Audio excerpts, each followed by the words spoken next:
Hello and welcome back, ladies and gentlemen, to EUS Challenger Series number 16, quarterfinals with Heavy Botlane and ONS. First game went to Heavy Botlane, who were on the purple side and have now swapped over to the blue side. I am Pulse, and I am joined now by Spuddington. Yes, hello, and you may be able to detect a mild issue with my acoustics, which is due to the fact I'm currently casting from my kitchen. Due to circumstances and arrangements, unfortunately nature had to depart, so I have jumped in to fill in that slot. So wait, Pulse, were you actually in the lobby for this one? I was, yes I am, so I'm actually ahead of the game. Well, what bands then have come out so far? Well, in fact, the only ban that is different from the stream right now is Kassadin. So it's Morgana, Riven, Elise, Kassadin, and as you informed me in the break, which I was not aware of, Moopsy is an amazing Morgana. Yeah, I'm assuming this is the same Moops as was in Super Hot Crew, which who were very narrowly beaten out of the LCS promotionals. I'm not 100% certain of that. Certainly Mima would make sense to be playing with that. Mixer would make sense to be playing with that. But they seem to have swapped out their remaining two players. So a little bit interesting there. But got to say, who actually? Actually, no. It's not. I've got to say. It's. I've got to ask who actually won the previous game. Heavy Botlane. Right. Okay. So, wait. Which one's Heavy Botlane? I'm sorry, ladies and gentlemen. I've not seen any of these teams. Okay. So Heavy Botlane is now on the blue team. They were on the purple team last time, and it was a 30-minute victory. And ONS are now on the right-hand side on the purple team. Right. Okay. Good. Lovely. So, fairly understandable pick coming out right off the bat, getting the Rengar away from Mima there, which does make a lot of sense. So, I'm sorry, I can't help but laugh. So, getting the Rengar away, serious face for serious people now. Pulse, what are the next few picks? At the moment, they're hovering over Shyvana, like they picked up the last game, and in fact, they'll be swapping that one up and also picking up the Lucian alongside that as well. We also had Mundo. They had the Mundo and Shyvana, and I was harping on about it for the entire game, and then they lost, so I looked like an idiot, which I am regardless, but, you know, I didn't want to look like that on the cast. But Shyvana and Lucian will be locked in. Yeah, well, that does make a lot of sense. Shyvana is just... I mean, both of these characters are just absolutely top tier at the moment. They do so much damage, really good AD ratios on Lucian. We've said it all before because it hasn't really changed in the last couple of patches. That's just how it goes, though. You kind of swap good picks for other good picks, and right now it seems like there's just about the right number of really, really strong champions. You never have to kind of go without getting a full, almost like a full team of really, really strong champions, and the super high priority picks, you always end up trading just a couple here and there, just because there's so many of them. Stuff like the Mundo for the Shyvana, for the Renekton, for the Lucian there. Yeah, so the bans nowadays are either like, you'll have a couple targeted bans, but they'll just be like bans that you do not want to go up against. And that's kind of it, because you will be going against like a lineup of good picks regardless. It's just like, what do you not want to play against, or what goes into a composition you want to avoid. So in return, Ziggs and Zyra have been picked up, and it looks like they're hovering over Tryndamere, which is probably not going to be that. Another 50 seconds on there, but Ziggs again is just another very solid pick. Does a lot with just clearing out waves, just being generally good in the mid lane. Yeah, he's a pretty significant damage threat, has a relatively strong laning phase, he's pretty high on the harass, he can sometimes get caught out and ganked, but with the more reliable satchel charge we have nowadays, that's a little bit stronger for him. And Zyra being picked out is actually quite interesting, because obviously showing your hand as a support Zyra before you actually know what support you're up against here, that does seem like it's a little bit risky, especially considering you already do definitely know you're going up against Lucian, and Lucian is fairly mobile, which does obviously mean that Zyra's plants are a little bit less easy to land upon him.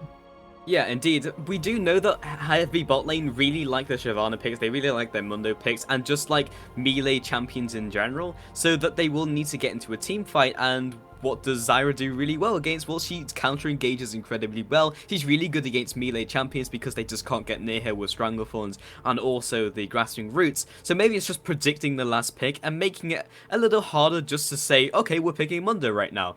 But they might just do that anyway. Well, he is certainly open. That would make a lot of sense. Although I'm actually thinking, if not already, that by the next patch, even if Mundo doesn't actually get nerfed at all, assuming the expected changes to Spirit Visage come in, Mundo may actually start to drop off the map again, because they are really seriously nerfing Spirit Visage on the PvE at least. I think the hypothetical 10% less cooldown reduction on it. Yeah, like I felt like Spirit Visage had to be nerfed for a long, long time. I think it's the most gold efficient item in the game, and by a long way. Like the amount of money you put into that and the amount of stats you get from it, people are just building Spirit Visage not necessarily because they need all of the stats. It might be a stat that they completely don't even need, but they'll pick it up anyway because Spirit Visage is an amazing item.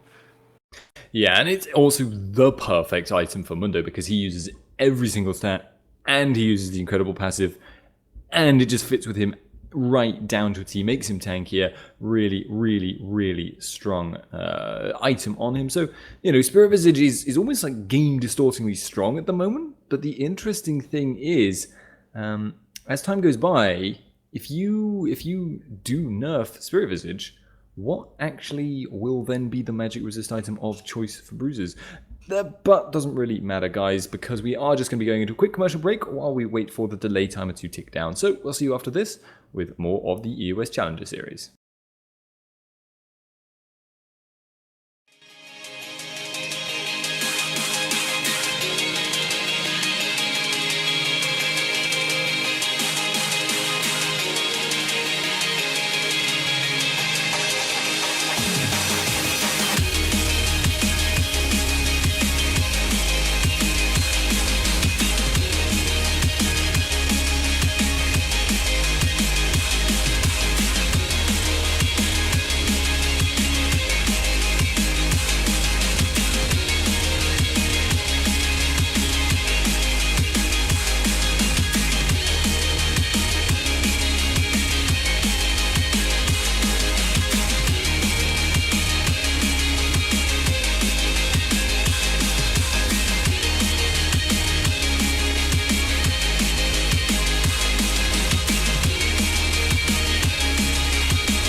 Welcome back, ladies and gentlemen. We are underway right now. This is ONS versus Heavy Botlane. I am Spuddington, joined once again by Pulse.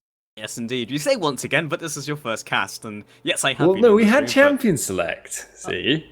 Oh, right. Okay, so that makes more sense. But either way. That's completely screwed up the intro.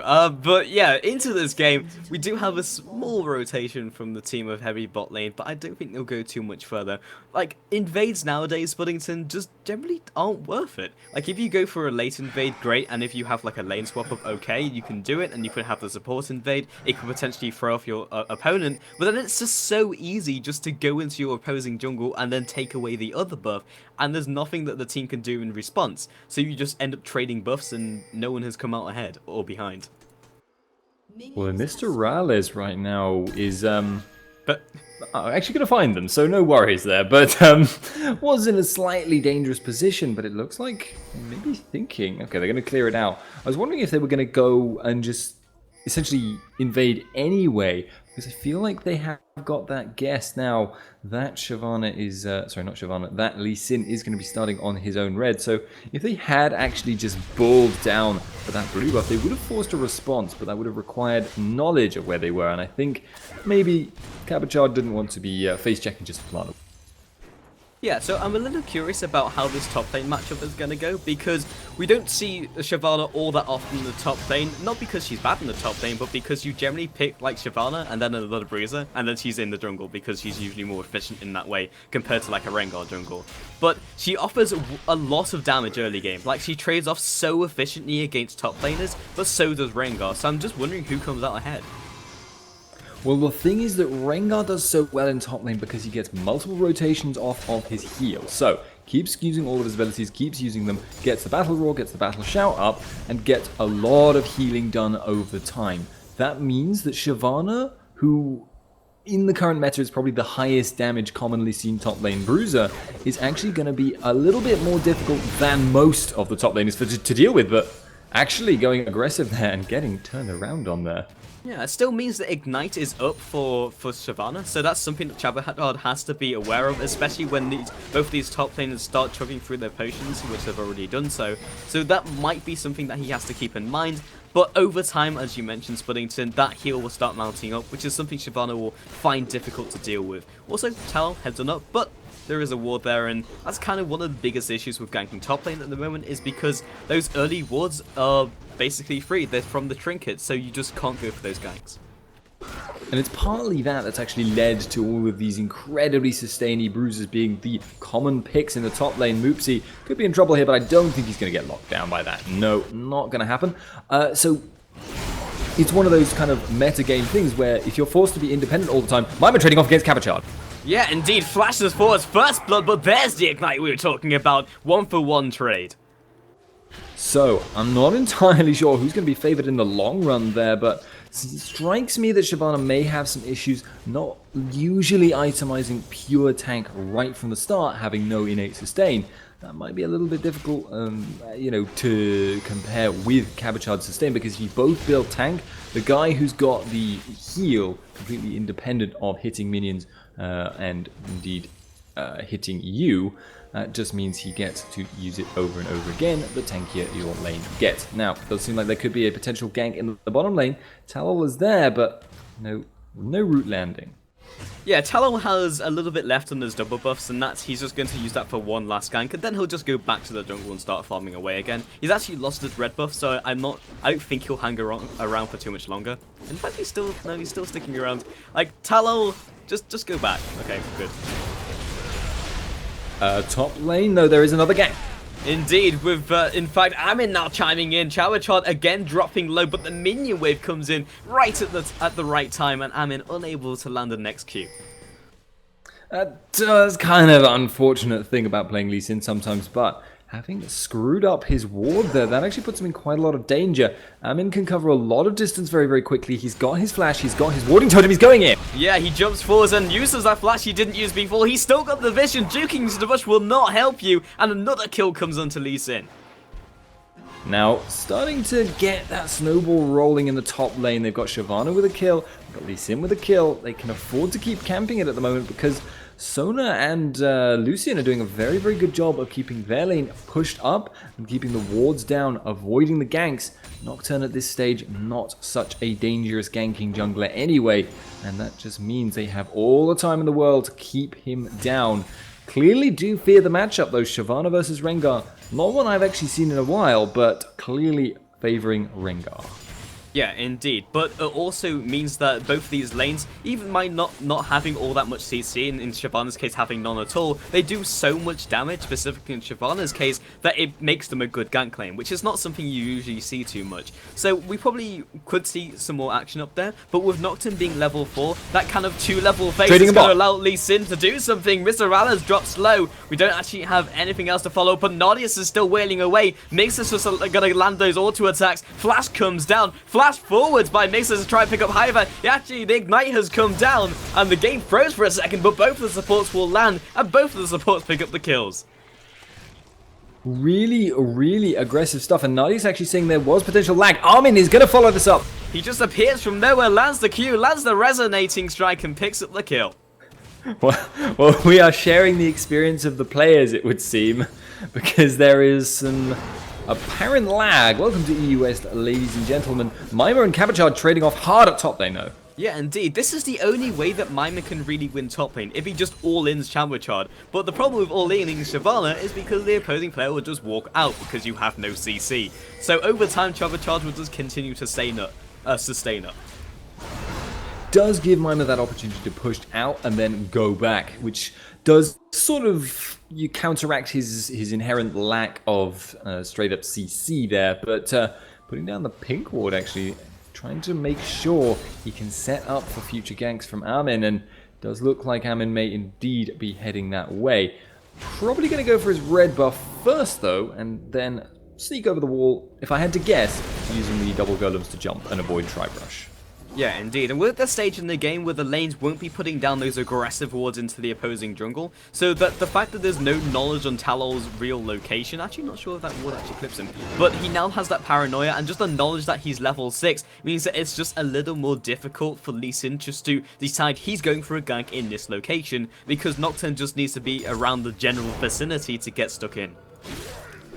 Yeah, that's always a dangerous thing, but it seems that he was spotted out. Talol is observed in that lane, and Armin is going to take away his blue buff for it, so a nice usage there.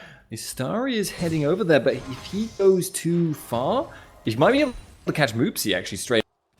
Yeah, indeed. Ziggs is coming around side, mainly just pushing him away. Ammon also picks up the blue buff. Not sure if they've twigged that that's actually happened. Talon heading up into the top jungle, probably looking for this donation to the Ziggs, because Ziggs is pretty low on mana and has just turned around the corner. It's like, oh, well, your blue's gone. Have fun. Yeah, unfortunately there. And Talon now, he's hanging around this top lane, but Mima has his ultimate. Flip side of Shyvana having no CC herself is she's pretty hard to pin down at this point. 108 armor, and both of those guys. Botlane though, we've got the crescendo coming across, also the culling coming down, and the follow-up from Nardius, also the Bill's Water Cutlass, and Rallas returns in kind with that damage. Meanwhile, in the upper river, we've got Nocturne coming with the Paranoia, using that ultimate to cut the vision, as Mima also comes down, and Cabochard finds himself a pink ward. Very nicely done. There's an heading mid though. The Mega Inferno Bomb lands onto Moopsy, doesn't quite pick up the kill. Mima also just shoving Cabochard out. No kills eventually go down anywhere on the map. That's just how it is sometimes. People not dying, etc, etc. And now everyone kind of goes back and resets, waits for cooldowns. Now, that does give Gragas a slight edge though. He will have the shorter cooldowns, but bottom lane, neither side really wants to go back quite yet. That is because the lane that is pushed is also the lane that has the health advantage and the potential for a gank coming in. Armin is there. Talol nowhere near. Yeah, he's got the double buffs available to him. Nardius down to 50% HP. Hiva even lower than that, but the minions are not there quite yet. Amazing Q lands as Lee Sin just runs on the spot for a second, jumps away to Mixer, and he's home safe and dry. That's just... He's got skills that transcend ping itself there, so a little bit interesting we are having in this game, and I'm not sure how many of these apparent bugs Armin are just lands another Sonic Wave and the Resonating Strike, and Nardius saying XD server can't even E, and I'm likely to believe him at this stage, honestly. Yeah, well, this is the thing. We can't tell which of the lag spikes that we see, the players see. They could be having a completely different experience from what we're having, and still be having a horrible time of it. Indeed, the interesting thing is that the spectator servers are separate servers. So, I mean, they're in America. I don't really know how we would be experiencing it unless the EUS servers were so bad they were failing to process it mid lane, though. Yeah, and they found themselves Ziggs. The fat man just slaps him down and picks up the kill. Very, very cleanly executed, and just one of those times where getting a little bit too close to Gragas means you get put in that kind of pinball scenario between his belly and his barrels. But now in top lane, Mima ulting. Yeah, indeed, he will be in that dragon form, but can't quite completely fall off into Chavo Charlie. He's got to be very careful, though. Like, Shyvana does a ridiculous amount of burst Q into Twin Fang on top of Flame Breath, but usually is enough to execute someone below, like, kind of a quarter HP. You know, I heard something interesting today, which is that someone claimed, not sure if this has been verified, but someone claimed... Botlane, actually, no, once again, yep, Culling comes through, picks up the kill, and they're out of there. So going back to my story there, someone claimed that Body Slam from Gragas is actually blocked by Yasuo's Wind Wall. I'm not sure if that's true or not, but I kind of hope it is, just because it amuses me to think of Gragas as a projectile. Regardless though, Dragon is being taken, but this contest could come out. Talol, can he get the vision to jump in with Paranoid? In fact, he will jump in, but it's just a little bit too late. Inferno Bomb comes across, and Ammon will get out alive. Ralez jumps over the wall, but Moopsy has just arrived from nowhere. Nordius gets completely chunked by Ralez. What was that damage? Istaria will be getting out of here, but Talol is still likely to get picked up. Moopsy jumps through the wall with that body slam, and Talol, will he get picked up? Got the Ardent Blaze coming across. Chawachard picks up Mima, his target in the top lane, and Talol will escape with his life once again. Yeah, Mima going down just straight up in a one-on-one in spite of the early camp. So, Engar starting to get a little bit of his scaling on as well. Has gone for a more aggressive build than we're used to seeing right now. Brutalizer as well as Double Doran's Blade. It's quite a damage-focused build, and we're so used to seeing tank Rengar at this point. I'm interested to see how he plays this later on. He may play a much more aggressive roaming game and just say, well, I'm okay to sacrifice my tower if that means I can get another kill and hence start a tower push somewhere else. But he is actually going to get Mima's tower on his own push because, of course, AD Rengar demolishes towers like they aren't even there. Yeah, like Rengar and Jinx just destroy towers so unbelievably quickly. Talol, please stop flashing up red in the jungle because it confuses me. But basically, Rengar will... Mime checks the... Wait, why didn't Sunfire Cape stop his recall? Does it stop? Maybe it didn't tick in time? Or it should have done because it's damage. Yeah, I'm confused. Sunfire Cape interactions. Yeah, but we've actually seen Rengars in fact today going for very wildly different builds, and usually you'll go like with a more damage orientated build as Rengar if your jungler can build tanky as he finds Mima again. But funny enough, Nocturne is also going for a damage orientated build even though they're behind in the game. So either they want to catch up in the mid game and just have the damage to do so. It's just a little curious to me that they're both going for damage. Well, the interesting thing about a Rengar build like this is that it snowballs harder than an opposition, but it's easier to stop it because he's squishy. Now, they are going to be actually trying to stop it right now. They are there. Can he pop through into the hunt and get out? Yeah, it looks like he will be jumping into that stealth. It's just a matter of going the right way so Amin doesn't reveal him, and he will be walking on out. Yeah, I actually killed a stealth Rengar yesterday with the box from Thresh. Just blindly put it down and he walked into it. It was an amazing moment. Regardless though, Nadia's going to be having a bit of trouble in this bottom lane. This is now kind of crunch time for the tower. The Talol actually potentially getting caught. Actually blocks that Q there, so no huge problems. But crunch time in the bottom lane for this tower. I feel like one good wave where they're able to sort of push away Hiver and prevent him from zoning them away from the tower. One wave of creep would easily be enough at this point for Lucian and Sona to push that down. Yeah, indeed. And you've talked about trying to stop the push from Chabachar, but now he doesn't have his ultimate. Now Ammon's here again. Lands the Dragon's Range and will be following up. The flash comes down. He's got the jukes, but he jukes right into them. That's not the way you want to be going. Heal comes up. Eventually, he will be falling down. This is kind of delaying the inevitable and will be taken down by an unstoppable Lee Sin. Yeah, interesting decision there. And clearly that first game predicated on the thought of getting rid of the ultimate so that they could then go for the subsequent gank. However, there is a pursuit in mid. Yeah, indeed, and Gragas already takes him down. Tala will be followed up upon with Dragon Descent coming down. Burnout behind him will be picking up the second kill in the top lane, and surely the tower on top of that as well.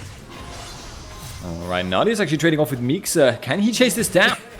It's the support against both of these players and could probably win, but Mr. Rala's not quite there in time, and both of them will be recalling, leaving the bottom tower completely exposed.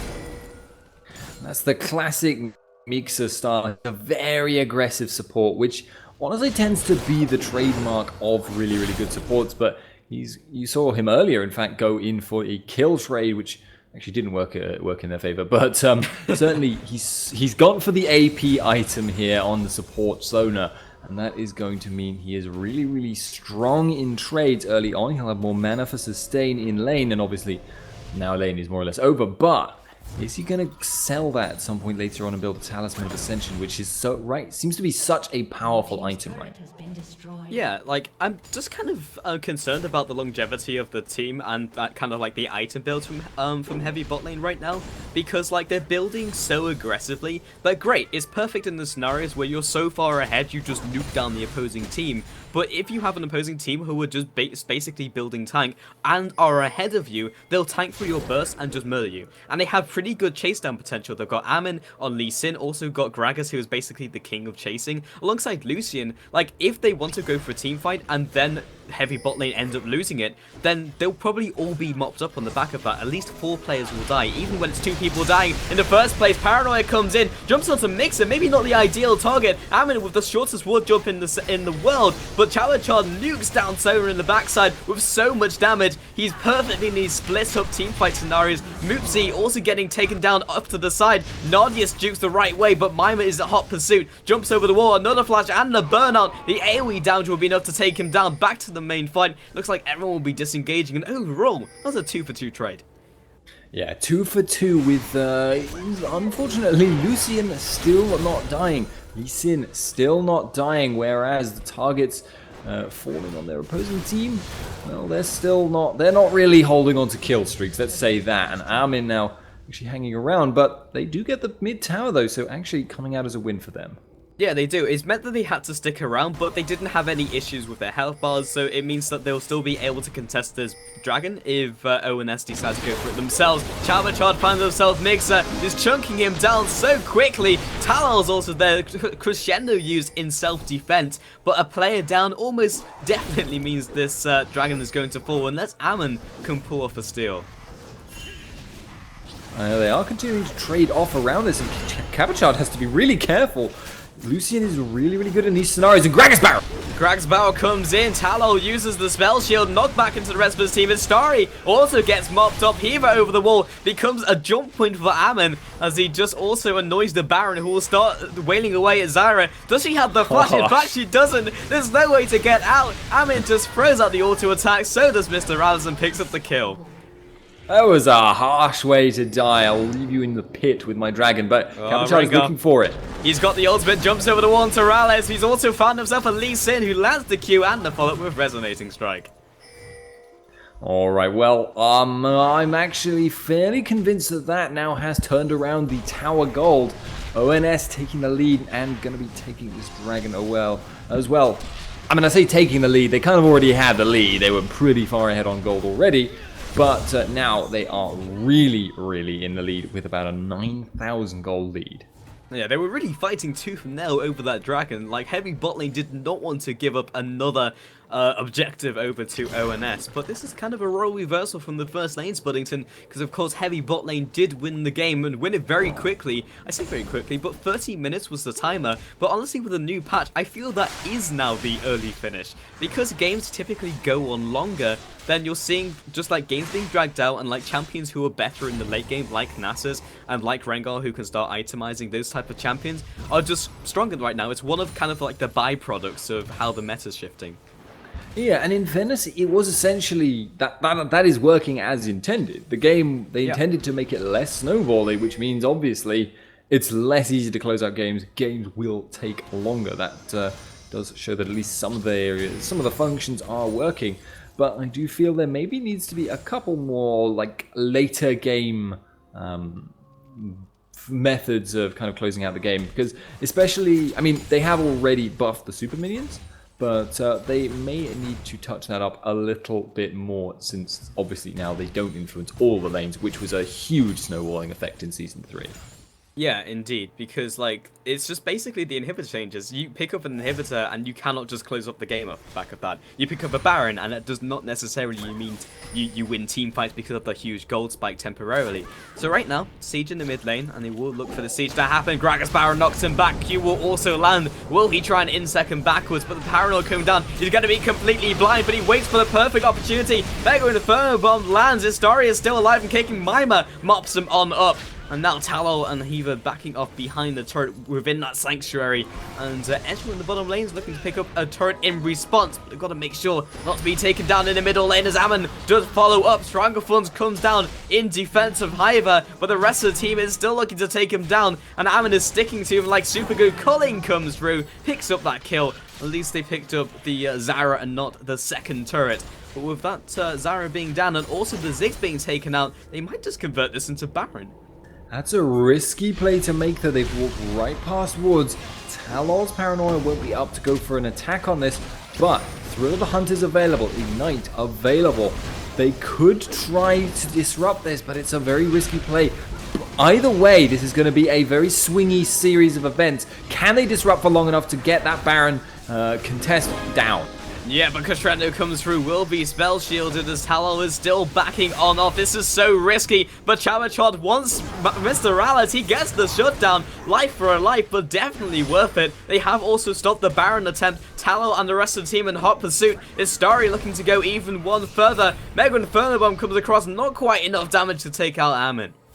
Oh, but will the Mystic Shot? Oh, takes them out. Really, really funny stuff there, actually. One of these days, I want to run like Ezreal top lane, and then you can have Jinx and Ziggs on your team, and just give someone if they when they're recalling at full health.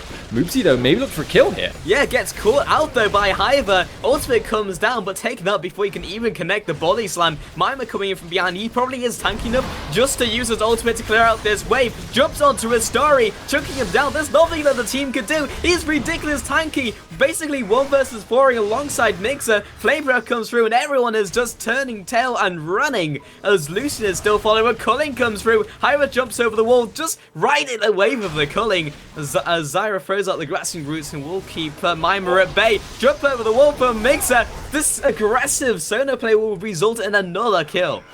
It's always the Sona players that are really, really aggro as well. Yeah. Just, oh man, lord.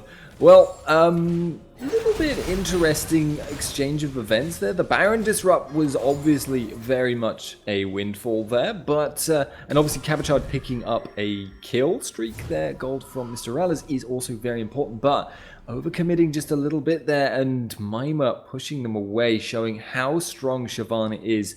Shyvana, of the top lane bruisers right now, I would actually say is probably, I mean, of the top lane bruisers that actually get picked, is probably the highest in terms of just team fight threat, in terms of the amount of damage she does and how much you have to focus her, but probably does have, at the moment, the dodgiest lane in a straight up one-on-one. But right now, I was actually thinking Gragas had been spotted out, but he's not going to be.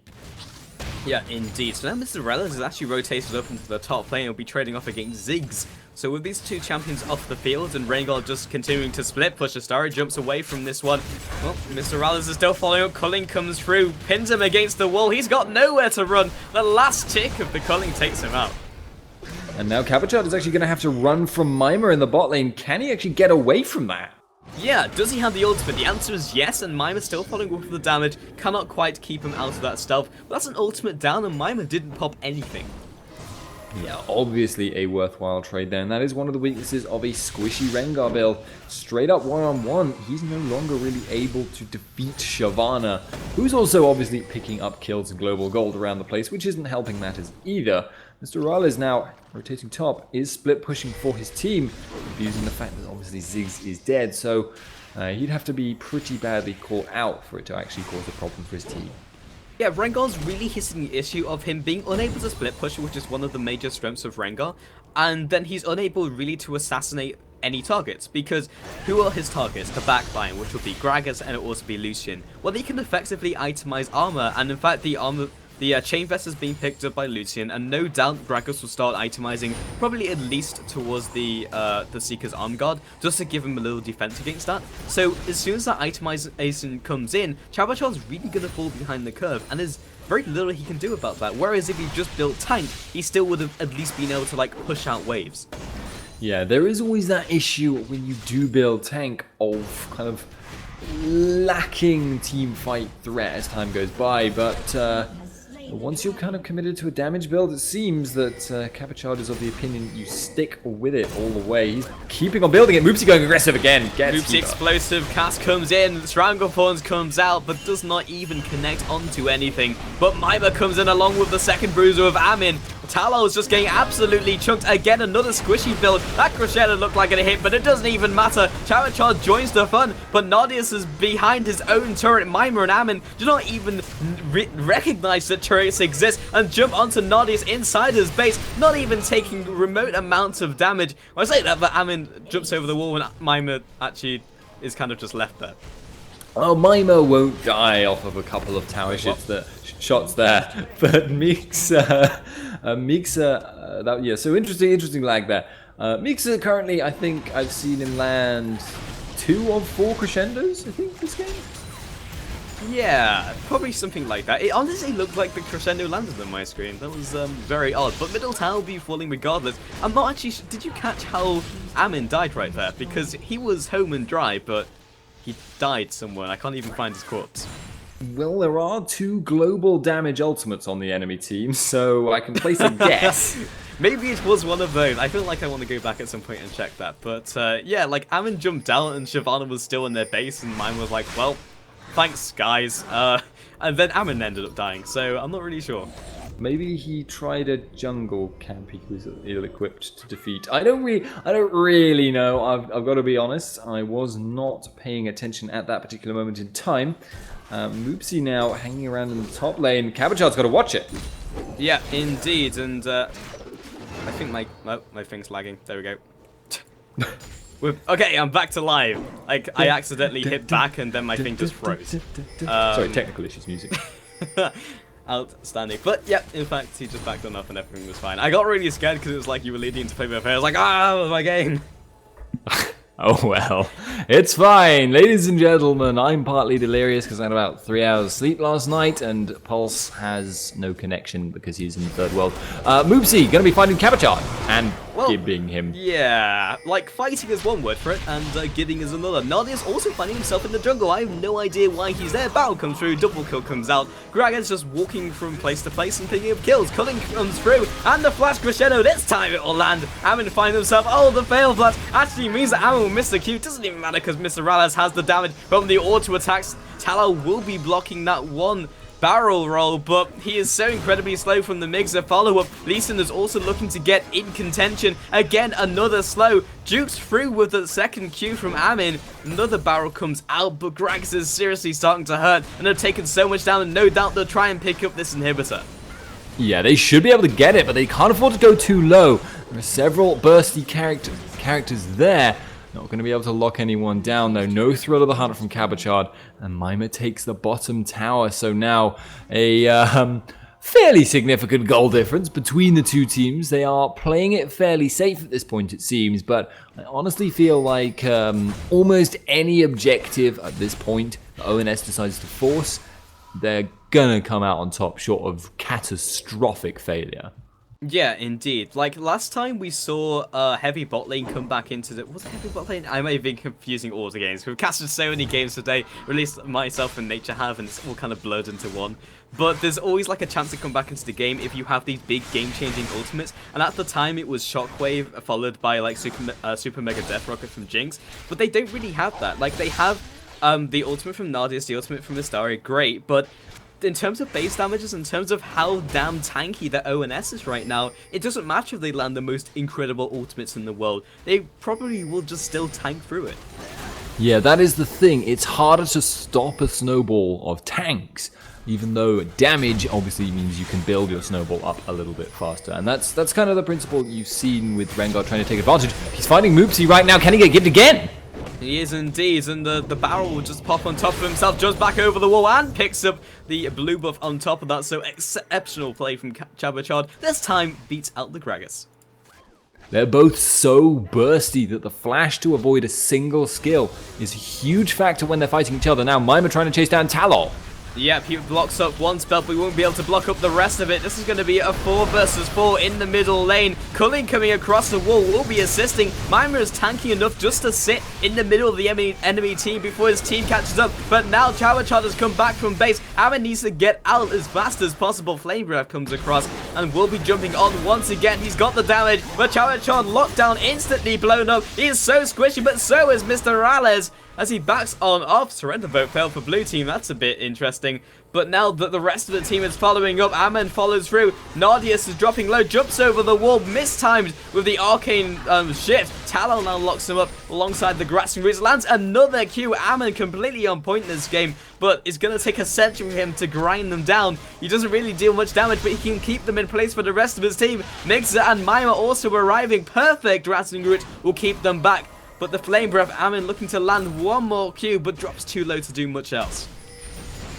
Understandable fear at the end there. Ziggs is still scary. He has got 2 items, even if that is a, by comparison, rather low number compared to his opponent, who is now on 3.5. But the Baron is now going to be forced. No way they can contest that. 16k gold before the Baron buff, with a Baron buff, and probably up to nearly 20k gold between the two teams. I feel like maybe ONS are taking some form of revenge here for the previous game. Yeah, indeed, and it most likely will go on to this third game. I'm not going to call it just yet because we have seen some good fights from heavy bot lane, specifically the kind of trades between Chad and Moopsy. But when it comes into the third game, we might just need to see like a slightly more conventional build from heavy bot lane. Like the fact that they are so incredibly squishy and were squishy and are still itemizing that way even when they were behind meant that either they did really well, snowballed ahead and killed everyone, or just got melted and ground down by the kind of tank lineup of ONS. Yeah, if you have a super tank lineup like this, and you also have enough damage to be gibbing people with everyone except Armin, that's really, really scary stuff. And I feel like they're just going to group for the win now. The question is, of course, is it just builds, do you think, or would you have recommended some different picks to come out from heavy bot lane? Yeah, like, I do feel in terms of, like, the picks, they have come out slightly ahead, and that's exactly how, like, the champion select went. I don't think it was completely down to that with the Mega Inferno coming out, just not doing enough damage. It's just insignificant the amount of damage that they need to deal, and they just took the inhibitor off their hands and will no doubt just rotate to a different lane. So I don't think it was necessarily completely down to item builds, but maybe some of the champions needs to change up. Something that we can analyze definitely later at least. But now we'll just see them pushing down the bottom lane. Yeah, at least for me, I feel like the two things that kind of went a bit weird in the champion select for heavy bot lane was quite an early pick on Zyra. It's not like you need to really worry about your opponents taking that away from you, so why not grab a high priority pick earlier on? And also the fact that they went for the Nocturne, which I am still not at all convinced by as a pick, unless you can somehow absolutely guarantee you are going to be doing really, really well there. And Mima's Thornmail is actually out-damaging Nardius. That's not good. Not a good position to be in. But now the final engagement comes out. Chabachard wants to jump into Moopsy, immediately knocked back with the explosive cast. But Mima is 1 versus Ring in the back line and doing very well, even underneath the turret. Istari drops. The rest of the front line drops. Double kill for 2 of these players. GG, well played is being called. Looking for this last kill. Dragon's Rage comes out. And indeed, the 8 will come down alongside the Nexus. Alright, well, that does bring us to 1-1 in this best of 3 series. Very convincing victory, though. A real, honest to God, stomp from quite an early stage in this game. So, we'll see if they're able to bring it back next time. Heavy Botlane versus ONS. We'll be right back after this break.